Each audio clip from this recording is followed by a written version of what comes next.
હવે આપણે ધોરણ 11 આપણે ટેન્સીસ છે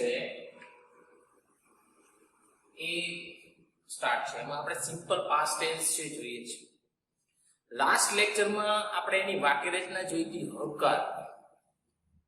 બરાબર, હકારની વાક્ય રચના શું હતી? તો કે subject plus V2 plus object plus other words, અને આપણે તેના સેન્ટેન્સ પણ લખાવ્યા છે.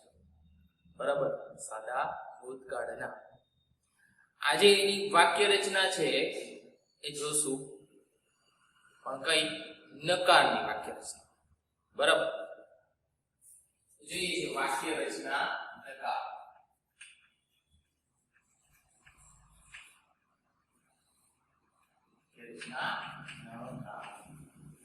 હવે નકારની વાક્ય રચનામાં સૌથી પહેલા તો શું આવશે? Subject plus. હવે જો તમે આપણે સાદા વર્તમાન કાળમાં છે ડુ ડઝ નો ઉપયોગ કરતા હતા. શેનો ઉપયોગ કરતા હતા? ડુ અને ડઝ.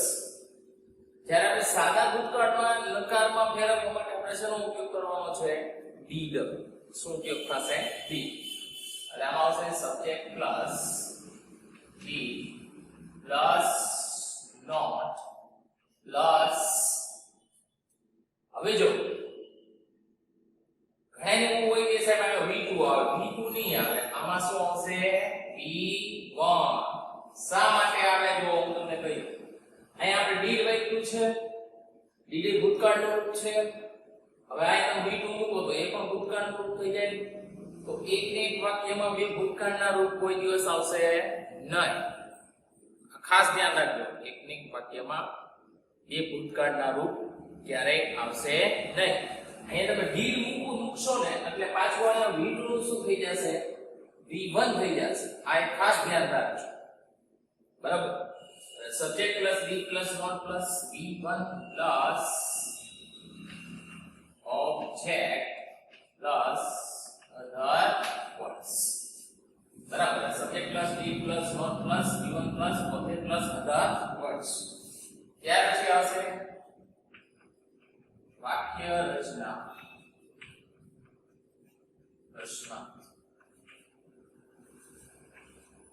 પ્રશ્નાર્થની વાક્ય રચનામાં ડીડ ક્યાં આવી જશે? આગળ આવી જશે. આપણે કેવું ડુ ડઝ આગળ લઈ લેવાનું સાદા વર્તમાન કાળમાં. આમાં આપણે શું આગળ લઈ લેવાનું થશે? ડીડ. ડીડ આગળ આવી જશે.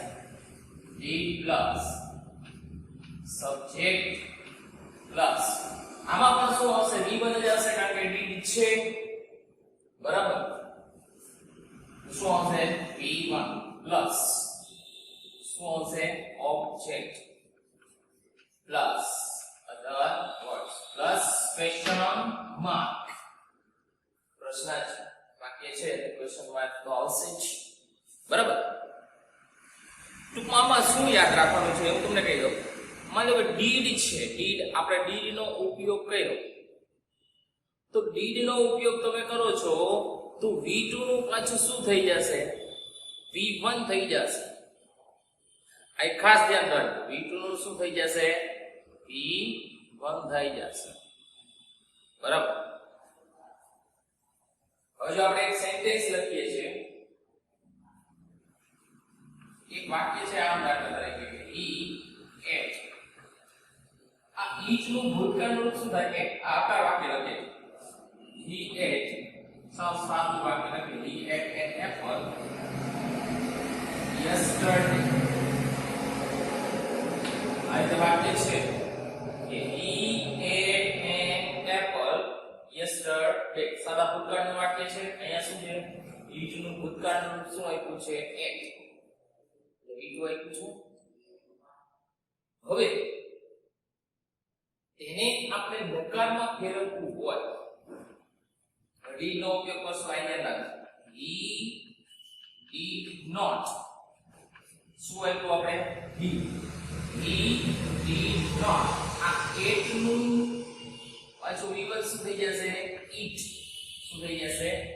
eat થઈ જશે. કે he did not eat. શું આવશે? he did not eat. એક નું પાછું શું થઈ ગયું? eat. શા માટે? Did આવ્યું. He did not eat an apple yesterday. બરાબર. હવે આ વાક્યને આપણે પ્રશ્નમાં ફેરવવું હોય તો did ક્યાં આવી જાય? આગળ આવી જશે. did પછી e. બરાબર. did e. આમાં did to eat જ રહેશે. કારણ કે did છે. did he eat an apple yesterday? Start છે. Take the sentence.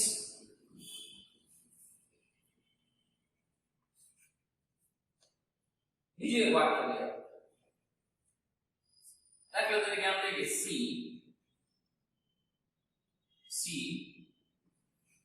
watched the